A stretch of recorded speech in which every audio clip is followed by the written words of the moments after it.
যে ব্যক্তি নিজেকে আল্লাহওয়ালা বানাইতে চায়, যে ব্যক্তি নিজেকে মুত্তাকি বানাইতে চায়, যে ব্যক্তি নিজেকে জান্নাতি বানাইতে চায়, যে ব্যক্তি আল্লাহর রাস্তার কোনো আল্লাহওয়ালা বুজুর্গের সান্নিধ্যে মুরিদ হয়, সালেক হয়, তাজকিয়া আত্মশুদ্ধি করতে চায়, নিজের জীবন ভেতর বাহির সুন্দর করতে চায়, এই সব কিছু সুন্দরভাবে যেন তার মধ্যে আসে এবং পুরা ইসলাম মানা, খেয়াল করেন কথা, পুরা ইসলাম মানা তার জন্য যদি সহজ হতে হয় তাহলে তাকে 6টি আমলে অভ্যস্ত হইতে হবে। কয়টি আমলে? আবার বলেন, কয়টি আমলে? এই 6টি আমলে যদি কোনো ব্যক্তি অভ্যস্ত হয় তো আল্লাহ তাআলা তাকে পুরা ইসলাম মানার, দিন মানার মতো যোগ্যতা, শক্তি, হিম্মত, তৌফিক আল্লাহ দান করবেন। ইমানের 77 শাখা আল্লাহ নবী সাল্লাল্লাহু আলাইহি ওয়াসাল্লাম বলেছেন, এই পুরা ইমান অতি অল্প সময়ে ধীরে ধীরে তার মধ্যে আত্মস্থ হবে, আসবে। হযরতের মূল ফিকির এটা। এই 1 সপ্তাহ খানকায় উনি এটা বুঝাইছেন যে আমার ফিকির, সারা পৃথিবীর মুসলমান যদি প্রকৃত অর্থে দিনদার হইতে হয় তাইলে ইমানের 77 শাখা মানে পুরা ইমান, ইসলামের সবগুলো অংশ নিজের মধ্যে আনতে হবে, নিজের মধ্যে বাস্তবায়ন করতে হবে, তাইলেই সে পরিপূর্ণ দিনদার। কথা বোঝেন নাই আপনি? একটা লোক তো নামাজ পড়ে মাশাআল্লাহ, কিন্তু উনি মসজিদ থেকে বের হয়ে দোকানে গিয়ে সুদের লেনদেন করে, ওজনে কম দেয়, ধোকা দেয়, মালটার গুণাগুণ মিথ্যা বলে, এই লোকটা কি পরিপূর্ণ দিনদার? একটা তো আছে মাশাআল্লাহ, কিন্তু ওইটা তো নাই, ওইটা তো নাই। একজন নারী নামাজ তো পড়ে কিন্তু পর্দা তো করে না। একজন পুরুষ ছেলে মেয়ের খাদ্য খাবারের খরচ তো করে, কিন্তু তাদের জন্য টেলিভিশন, নাচ গান এটা দেখার জন্য ব্যবস্থা করে। তো একদিকে দিনদার একটা মানে, তো আরো 10টা মানে না, তো এই লোকটা কি পরিপূর্ণ দিনদার হলো? এই হযরত বলেন ইমানের 77 শাখা, এই সবগুলো শাখায় যে সমানভাবে মানে আমলে অভ্যস্ত হবে তাকেই বলা হবে পরিপূর্ণ দিনদার। তার জন্যই জান্নাত, তার জন্যই জাহান্নামের মুক্তি। সাহাবায়ে কেরাম ইসলাম মানছে কয়টা, ছাড়ছে কয়টা? কথা কয় না। মানছে কয়টা, ছাড়ছে কয়টা? আউলিয়ায়ে কেরাম, যাদেরকে আমরা আউলিয়া বলি, বুজুর্গ বলি, পীর মাশায়েখ বলি, তারা মানছে কয়টা, ছাড়ছে কয়টা? সব মানছে, সব মানছে। ঈমানও ঠিক করছে, ইবাদতও ঠিক করছে, মুআমালাতও ঠিক করছে, মুআশারাতও ঠিক করছে, আখলাকও ঠিক করছে, বাজারও ঠিক রাখছে, আবার কি নামাজও ঠিক রাখছে, স্ত্রী সন্তানের প্রয়োজন পূরণ এটাও ঠিক রাখছে, রাত্রি গভীরে তাহাজ্জুদের নামাজ, আল্লাহর বন্দিগি, জিকির, তেলাওয়াত এটাও ঠিক রাখছে। এজন্য পূর্ণ ইমানদার হওয়া চাই, পূর্ণ দিনদার হওয়া চাই। আমি বাপ কত সময় আপনারা আমার মুখে শুনছেন এই কথাটা, আমি প্রায় বলি যে ও আল্লাহর বান্দারা, বাবা, চাচা, মুরব্বীরা অনেকেই বলে এখন আর বয়স শেষ, 60-70 বছর হয়ে গেছে, ছেলে ফেলে যায়, মোটামুটি লাইন ফাইন করছি, অন আল্লাহ আল্লাহ করিয়া কোন রকম মরে গেলে হয়েছে, মরলেই হয়েছে, কবরে যাওয়ানোর বাকি আর না। আমি সব সময় বলি যে বাপ, কোন রকম কবরে যাইয়েন না, কোন রকম প্রয়োজনে চেষ্টা করেন আর কিছুদিন বেঁচে থাকতে। চান যে দুনিয়া থাকতে পারেননি, প্রয়োজনে জিফুত্রে বলেন যে টাঙ্গাইয়া তুই তো কোনানে আমনে রে, যাতে আপনি না মরেন। কারণ কোন রকমে মরলে বিপদ আছে, কোন রকম বাঁচলে তারপরেও যাই পারেন আপেল মালটা আরো কিছু খাইতেন পারবেন, কিন্তু কোন রকম মরলে ফেরেশতার ফিরায় কবরে আপনি থাকতে পারতেন না। ঠিক কিনা বলেন না কেন? আল্লাহ কি আপনারে আমারে কোন রকম কবরে যাইতে কইছে? তো আপনি দি কোন রকম যাওয়ানোর লাইন ধরছেন। ওয়ালা তামুতুন্না ইল্লা ওয়া আনতুম মুসলিমুন, এর মানে কি পূর্ণ মুসলমান না হয়ে মৃত্যুবরণ করো না। তা আপনি দি কোন রকম রব্বুল আলামিন বলেন, ইয়া আইয়ুহাল্লাযীনা আমানু দুখুলু ফিস-সিলমি কাফা, হে ঈমানদার মুমিন, পুরাপুরি ইসলামের মধ্যে পরিপূর্ণভাবে প্রবেশ করো। দূর একটা আছে 10টা নাই, 10টা আছে 20টা নাই, এমন আপনি যদি বলেন আমি পারবো, পারবেন, আপনি পারবেন, আপনি মানুষ, আপনি গরু ছাগল না। মানুষ পারবে বলেই আল্লাহ তাআলা মানুষের জন্যই বিধান দিয়েছেন, ঠিক কিনা বলেন না? ফেরেশতাদেরকে বলছেন আমি জানি যা তোরা জানোস না তা, আমি বুঝাই বানাইছি মানুষ, আমি পারবে সে আমার হুকুম মানতে পারবে, আমার দ্বীন গ্রহণ করতে পারবে, আমার শরীয়ত নিতে পারবে, আমার বিধান তারা পালন করতে পারবে, এই যোগ্যতা দিয়েই আমি মানুষ বানাইছি। অতএব পারবেন আপনি বলে যে ভুল হয়ে যায়, ছুটে তো যায়, গুনাহ তো হয়ে যায়, নাফরমানি তো হয়ে যায়। আরে তো চমৎকার বিষয়, আল্লাহ তাআলা বলছে বান্দা রিমুভার তো আমি রাখছি, মুসাবার জন্য তো আমি রাখছি ব্যবস্থা। যতবার হবে গুনাহ ততবার তওবা করবা, ততবার তওবা করবা, বারবার তওবা করলে আমি পুনরায় তোমারে আবার মুত্তাকি বানায় দেব। অজু তো ভাঙবেই, আবার অজু করবা, তাইলে তুমি নিয়মিত অজুওয়ালাই হয়ে যাবে। কথা বোঝেন না? একজন মানুষ যদি নিয়ত করে আমি সর্বদা অজু সহ থাকবো, তাহলে এ বেটা তো আর পেশাব করতে পারত না। কেমনে করবে পেশাব? ওমা অজু ভেঙে যাবো না? কথা বলেন না কেন? তার মানে কি? তার মানে কি বলেন?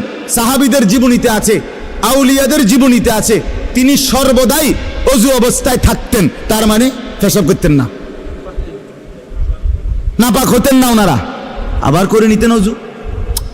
যিনি বারবার অজু ভাঙলেই আবার পুনরায় অজু করে নেয়, তারে কি বলে না অজু ভাঙছে এটা বলে না, তারে বলে উনি সর্বদা অজু অবস্থায় আছেন। যে গুনাহ হলেই মাফ চেয়ে নেয়, তওবা করে নেয়, আবার ছেড়ে দেয়, আর করবে না ওয়াদা দেয়, আবার চেষ্টা করে গুনাহ আর করব না, আল্লাহ তাআলা বলে তুমি মুত্তাকি থাকবা, তুমি আল্লাহওয়ালাই থাকবা, তুমি জান্নাতি হইবা। তো আর সমস্যা কি? তো আর সমস্যা কি? 1000বারও যদি তওবা ভেঙে যায় আবার করো, আবার ফিরো। এজন্য বাপ আমরা প্রত্যেকেই পুরা দিন মানতে হবে, ইমানের 77 শাখা সবগুলো মানতে হবে, পুরা দিনদার হইতে হবে। আর এর জন্য বিশেষ শক্তি সঞ্চয়ের জন্য, শরীরের মধ্যে ভিটামিন শক্তি আনয়নের জন্য 6টা জিনিস লাগবে।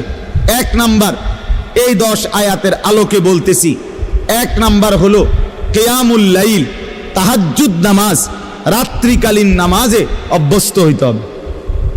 যে ব্যক্তি তাহাজ্জুদ নামাজে অভ্যস্ত হবে, রাতের প্রথম অংশে হোক, রাতের মাঝখানের অংশে হোক, রাতের শেষাংশে হোক, তাহাজ্জুদের নামাজে যে অভ্যস্ত, আল্লাহ তাআলা তার কলজার ভিতরে অসাধারণ শক্তি এবং পাওয়ার দান করে, ফলে সে নেক আমলে অভ্যস্ত হয়, গুনাহ ছাড়তে তার জন্য সহজ হয়। আলাইকুম বিকিয়ামিল লাইল ফাইন্নাহু দা'াবুস সালিহিন ক্বাবলাকুম ওয়া হুয়া কুরবাতুন লাকুম ইলা রাব্বিকুম ওয়া মুকাফফিরাতুন লিস-সাইয়্যাত ওয়া মানহাতুন আনিল ইসম। আল্লাহর নবী বলেন সব সময় আমার উম্মত তাহাজ্জুদ নামাজ পড়িও। আল্লাহর নবী বলেন কেন? যেহেতু এটা আমার আগে আদম থেকে নিয়ে যত নেককার মানুষ ছিলেন প্রত্যেকের আমল ছিল। কেন পড়ো? যেহেতু তাহাজ্জুদ নামাজে বান্দা আল্লাহর সবচেয়ে ঘনিষ্ঠ হয়। আর কেন? যেহেতু তাহাজ্জুদ নামাজ বান্দার রাশি রাশি গুনাহ মাফ করে দেয়। আর কেন? যেহেতু তাহাজ্জুদ নামাজ বান্দাকে গুনাহ থেকে বিরত রাখে। এই 1 নাম্বার আমল কি বলেন? এখন যদি বলেন যে হুজুর নামাজে তো পড়ি না, তো নামাজ পড়েন, 5 ওয়াক্ত নামাজে অভ্যস্ত হন, তার সাথে সাথে তাহাজ্জুদ নামাজ পড়েন। 4 রাকাতই হোক, 8 রাকাতই হোক, 2 রাকাতই হোক, অল্প অল্প করে। যারা আলহামদুলিল্লাহ নামাজি আছেন নিয়মিত, আপনারা প্রত্যেকেই তাহাজ্জুদ নামাজে অভ্যস্ত হন। তাহাজ্জুদ নামাজের সর্বোত্তম সময় হলো কিছুক্ষণ ঘুমাইয়া এরপরে উঠে পড়া, এটা হলো সর্বোত্তম। বাকি সমস্ত ওলামায়ে কেরামের মতামত এটা যে যদি কেউ কষ্ট হয় নাই পারে কোনোভাবে, তাহলে কমপক্ষে যদি এশার নামাজ আদায় করার পরে সে যদি ঘুমানোর আগেও তাহাজ্জুদ নামাজের নিয়তে 4 রাকাত 6 রাকাত 8 রাকাত নামাজ পড়ে নেয়, তো আশা করা যায় আল্লাহ তাআলা তাকেও তাহাজ্জুদের নিয়ামত দান করবেন। ঠিক আছে না? ইনশাআল্লাহ চেষ্টা করবেন, চেষ্টা করবেন। 2 নাম্বার, কোরআনুল কারীমের বেশি বেশি তেলাওয়াত, সহজভাবে, সুন্দরভাবে, বিশুদ্ধভাবে, সঠিকভাবে, একবারে মনের মধ্যে আল্লাহ তাআলার মহব্বত আর ভালোবাসা নিয়ে, অর্থাৎ বিশুদ্ধ কোরআন তেলাওয়াত, তারতিলুল কোরআন। 2 নাম্বার কি বলেন না? না শুধু কোরআন তেলাওয়াত করলে হইতো না, বিশুদ্ধ কোরআন তেলাওয়াত। বলেন 2 নাম্বার কি? যার বিশুদ্ধ নাই, বিশুদ্ধ করতে হবে। আমি ওনার এই বয়স কি আসেনি, কোন বয়স নাই? কি কথা কোন বয়স নাই আপনার? এসব বললে হইতো না। তাইলে কি 2 নাম্বার আমল কি বলেন? এই কোরআন তেলাওয়াতের বরকতে আল্লাহ তাআলা ওই ব্যক্তির মধ্যে ইসলাম মানা সহজ করে দিবেন, গুনাহ ছাড়া সহজ করে দিবেন। গুনাহ ছাড়তেই মন চাই, আমল করতেই মন চাই। সুবহানাল্লাহ। বলেন 1 নাম্বার কি? সবাই বলেন। 2 নাম্বার কি? 3 নাম্বার আল্লাহ তাআলার জিকির। ওয়াদকুর ইসমা রাব্বিক। 3 নাম্বার আল্লাহ তাআলার জিকির। সকাল বিকাল দুপুর সন্ধ্যা দাঁড়িয়ে বসে শুয়ে হর হালাতে আল্লাহকে ডাকা, জবানে সবসময় আল্লাহকে ডাক। সুবহানাল্লাহ, আলহামদুলিল্লাহ, আল্লাহু আকবার, লা ইলাহা ইল্লাল্লাহ, সুবহানাল্লাহ, আলহামদুলিল্লাহ, আল্লাহু আকবার, লা ইলাহা ইল্লাল্লাহ, সুবহানাল্লাহ, আলহামদুলিল্লাহ, আল্লাহু আকবার, লা ইলাহা ইল্লাল্লাহ, আস্তাগফিরুল্লাহ, আস্তাগফিরুল্লাহ, আস্তাগফিরুল্লাহ, আস্তাগফিরুল্লাহ, আস্তাগফিরুল্লাহ, আস্তাগফিরুল্লাহ, সাল্লাল্লাহু আলাইহি ওয়াসাল্লাম, সাল্লাল্লাহু আলাইহি ওয়াসাল্লাম, সাল্লাল্লাহু আলাইহি ওয়াসাল্লাম, সাল্লাল্লাহু আলাইহি ওয়াসাল্লাম। আমার বাপ মনোযোগ দিয়া মহব্বতের সাথে হাঙ্গামা না কইরা, বিরাট বড় মজমার দরকার নাই, আমনে একলাই চুপচাপ কোনো ওই হুল্লুর মানে একারে হেসকানি না কইরা নীরবে সুন্দর করে কিছুক্ষণ এরকম জিকির করতে থাকেন, খোদার কসম জিহ্বাটাই মধু হয়ে যাবে, জবান শিরি হয়ে যাবে, মধু হয়ে যাবে, মধু, কলিজা আলোকিত হয়ে যাবে। কিছুক্ষণ পরে অনুভব হবে দিল আমার নূরানি হয়ে গেছে, আলোকিত হয়ে গেছে, দিল শান্ত হয়ে যাবে, পেরেশানি দূর হয়ে যাবে। তাহলে 1 নাম্বার কি বলেন? 2 নাম্বার কি? বিশুদ্ধ কোরআন তেলাওয়াত। 3 নাম্বার কি? জিকির। আল্লাহ তাআলার জিকির করবেন তো ইনশাআল্লাহ? চেষ্টা করবেন। ছেলেরা বাপ তোমরাও চেষ্টা করো, গাফলতি করো না ভাই, কোরআন পড়তে শেখো, পড়তে শেখো। তুমি মুসলমানের সন্তান, তুমি কোরআন পড়ো ভাইয়া। এই বাংলা, অঙ্ক, ইংরেজি, পদার্থ, জীববিজ্ঞান এগুলো হাসরের ময়দানে জিজ্ঞেস করবেন, তো কোরআন জিজ্ঞেস করবে, কোরআন সুপারিশ করবে। নবীজি বলছে ওইগুলোকে বাদ দেওয়ার কথা বলি না, ওগুলো দুনিয়া চলবে, কিন্তু কোরআন দুনিয়াও চলবে, আখিরাতও চলবে। আল্লাহ নবী সাল্লাল্লাহু আলাইহি সাল্লাম বলেন আসসিয়াম ওয়াল কোরআন ইয়াশফাআন লিল আবদ। রমজানের রোজা আর আল্লাহ তাআলার কোরআন তিলাওয়াত সরাসরি আল্লাহর বান্দার জন্য আল্লাহর কাছে সুপারিশ করবে। রোজা বলবে আল্লাহ দিনটা তারে আমি অভুক্ত রাখছি, আর কোরআন বলবে আল্লাহ রাতটা তারে আমি তেলাওয়াতে ব্যস্ত রাখছি, তারে এখন কেমনে শাস্তি দিবেন? আল্লাহ বলে বাবুরে তোমরা যেহেতু দুইজন দুইখানে চাপ দিছ, যাও দিলাম, মাফ করে দিলাম। তাহলে 1 নাম্বার হলো কিয়ামুল লাইল, এই আমলটার মূলত নাম হলো কিয়ামুল লাইল, তাহাজ্জুদ। 2 নাম্বার কি? বিশুদ্ধ কোরআন তেলাওয়াত। 3 নাম্বার কি? এই 3টা হলো অঙ্গ প্রত্যঙ্গ দিয়ে করা, মানে বাহ্যিক। জিকির করবেন কি দিয়া? জবান দিয়া, ঠিক না বলেন? কোরআন তেলাওয়াত করবেন কি দিয়া? জবান দিয়া। আর তাহাজ্জুদ নামাজ পড়বেন কি দিয়া? পুরা বডি দিয়া, পুরা অঙ্গ দিয়া, নাকি? এটা। আর তিনটা, পরের তিনটা হলো ভিতরে, কলজার ভিতরে থাকতে হবে, ভিতরে থাকবে। 1 নাম্বার মানে 4 নাম্বার, হ্যাঁ, তাবাত্তুল, এটারে বলে তাবাত্তুল। কন্ত তাবাত্তুল, তাবাত্তুল অর্থ হইল সব কিছুর থেকে সম্পর্ক বিচ্ছিন্ন করে হৃদয় মন শুধু আল্লাহর সাথে সম্পর্ক যুক্ত করা। দিল আমার শুধু আল্লাহকে ডাকে, মন আমার শুধু আল্লাহকে ডাকে, ভাবনা আমার শুধু আল্লাহকে নিয়ে, আমার চাওয়া পাওয়া সব আমার আল্লাহর কাছে, আমার আবেগ অনুভূতি সব আমার আল্লাহর কাছে। দুনিয়ার কাছে আমি কিছুই চাই না, যা চাই, যা পাবো মনে করি সব আমার আল্লাহর কাছে। অন্তর আল্লাহর সাথে কি করা? সম্পর্কিত। ও তাবাত্তাল ইলাইহি তাবতীলা, তাবাত্তুল। এইটা, এই 4 নাম্বার হলো অন্তরকে আল্লাহর সাথে কি করা? সম্পৃক্ত করা। বলে এটাকে সারাক্ষণ সম্ভব? একটু একটু করে বাড়ান, অল্প অল্প করে বাড়ান, আস্তে আস্তে বাড়ান, আল্লাহ তৌফিক দান করেন। 5 নাম্বার মানে 2 নাম্বার, 5 নাম্বার হলো আল্লাহ তাআলার উপরে সর্বাবস্থায় তাওয়াক্কুল। কার উপরে? তাওয়াক্কুল, ভরসা। ভরসা কার উপরে? রব্বুল মাশরিকি ওয়াল মাগরিব লা ইলাহা ইল্লা হুয়া ফাত্তাখিযহু ওয়াকিলা। এই যে আল্লাহকেই একমাত্র ওয়াকিল, অভিভাবক বা আশা ভরসার কেন্দ্রস্থল শুধুই কাকে বানানো? তাহলে অন্তরে সর্বদা কার উপরে ভরসা করা? 6 নাম্বার সবর করা। ওয়াসবির আলা মা ইয়াকুলুন, সর্বাবস্থায় সুখে থাকি দুঃখে থাকি, হ্যাঁ, দিলের মধ্যে থাকবে আমার আল্লাহ আছে, আমি আমার আল্লাহর উপরেই ধৈর্য ধারণ করলাম। তাইলে বলেন, 3টা, পরের 3টা হইল আল্লাহর সাথে অন্তরকে সম্পর্কিত করা, 2 নাম্বার আল্লাহর উপরেই ভরসা করা, 3 নাম্বার সর্বাবস্থায় কি করা? আরবি নামগুলো কোন? তাবাত্তুল, তাওয়াক্কুল, সবর। তাবাত্তুল, তাওয়াক্কুল, সবর। তাবাত্তুল, তাওয়াক্কুল, সবর। 1 নাম্বার কিয়ামুল লাইল, 2 নাম্বার তারতিলুল কোরআন, 3 নাম্বার জিকির, 4 নাম্বার তাবাত্তুল, 5 নাম্বার তাওয়াক্কুল, 6 নাম্বার সবর।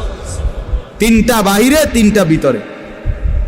এই 6টা পুরো ইসলাম না, মানে এই 6টায় অভ্যস্ত হইলে বাকিগুলো আস্তে কান টানলে মাথা আসে, সহজ হয়ে যাবে, সহজ হয়ে যাবে। বিশেষ করে তাহাজ্জুদ নামাজ, বিশেষ করে কোরআন তিলাওয়াত, আল্লাহ তাআলার জিকির, এই 3 আমল যখন চালু থাকবে ধীরে ধীরে মজাই লাগবে, অন্তর নূর হবে, আমল করতেই মন চাইবে, গুনাহ দেখলেই ঘৃণা লাগবে, গুনাহ দেখলেই অপছন্দ লাগবে। আল্লাহ তাআলা আমাদেরকে তৌফিক দান করেন। আমার শায়েখ আল্লামা মুফতি মুশতাকুন নবী সাহেবের একটা সুন্দর কথা শুনাই। আমার দেখা আমার হযরত আল্লামা মুফতি মুশতাকুন নবী সাহেব খুব বেশি জিকির করে, উনি একেবারে বেশি জিকির করে। ওনার যদি আপনি 100 না 1000 বয়ান শোনেন, তো 1000 বয়ানে শুনবেন উনি কিসের কথা কইছে। বয়ানও করে জিকির, নিজেও করে জিকির। আমি মনে করেন কুমিল্লা থেকে সিলেট হুজুরের সাথে 6 ঘন্টার সফর, অনেকবার গেছি হুজুরের গাড়িতে করে। আমার গায়ে হেলান দিয়া হুজুরে শুইছে, মনে করেন আমি দেখছি শুইয়া লাইছে, ঘুমায়ে পড়ছে। যতবার ড্রাইভার মাসুদ ভাই গাড়ি কোনো কারণে ব্রেক করে, সাথে সাথে নড়ে ওঠে না, এই নড়লেই দেখি উনার মুখ দিয়া লা হাওলা ওয়ালা কুওয়াতা ইল্লা বিল্লাহ, সুবহানাল্লাহ, কোনো না কোনো একটা তাসবিহ পড়ে। তবে এটা না দেখলাম ঘুমায়। আমি অনেক দিন দেখছি এটা মাকিরি ভাই, এটা কি ধরনের জিন নিগণ, আদত হয়ে গেছে, অটোমেটিকলি নড়লে চড়লে জিকির করে, জিকির করে, আল্লাহ তাআলার জিকির করে। এই যে জিকির, এই জিকিরের ভীষণ পরিমাণ অভ্যস্ততার কারণে তো হযরতের মধ্যে একটা জিনিস আমি শুধু এটা বলার জন্য, একদিন বহুবার বলছে, অনেক সময় বলে, কয় যে আমি যখন ঘর থেকে বের হই, শুনতেছেন, হুজুর বলেন, আমি যখন ঘর থেকে বের হই তখন আমি আমার আল্লাহর কাছে বলি, আল্লাহ এই আমার দুইটা চোখ, এখন আমি রাস্তায় বের হচ্ছি, এই দুই চোখে যদি রাস্তার কোনো বালু খড়কুটা এরকম কিছু আইসা যদি পড়ে তাইলে আমার চোখের ভীষণ ক্ষতি হবে, জাহিরি ক্ষতি, বাহ্যিক ক্ষতি হবে চোখের, ঠিকই না বলেন না? বলে আল্লাহ এই ক্ষতি থেকে আমার চোখকে আপনি বাঁচান। সাথে সাথে হযরত বলে, আমি আল্লাহর কাছে বলি, আল্লাহ ঠিক তেমনি ভাবে এই চোখ যদি কোনো ভিন নারীর প্রতি পড়ে তাইলেও আমার এই চোখের ক্ষতি হবে, আখিরাতে ক্ষতি হবে, আমার এই চোখে সীসা গলাইয়া ঢেলে দেওয়া হবে। অতএব আপনি আমার এই চোখকে বাহ্যিক ক্ষতি থেকেও বাঁচান, আপনি আমার এই চোখকে আখিরাতের ক্ষতি থেকেও বাঁচান। হুজুর বলেন, কয় এই দোয়ার বরকতে, আল্লাহ তাআলার জিকিরের বরকতে, কয় হাজারো ঘন্টা রাস্তায় চলার পরেও আমার কাছে রাস্তায় নজর কোনো দিকে তাকাইলেও গাছ আর মানুষ একই রকম মনে হয়। অনেক দিন বলছে, কয় যে গাছ যেরকম মনে হয় মানুষও এমনই মনে হয়, আলাদা কোনো এটা নিয়ে কি হয় না, কু নজর বদ নজর হয় না। এই জন্য বললাম একটা আমল এখানের মধ্যে জিকির, এটা আরো 100 আমলটাকে কি করে দেয়, সহজ করে। আল্লাহ তাআলা আমাদের প্রত্যেককে তৌফিক দান করেন, কবুল করেন।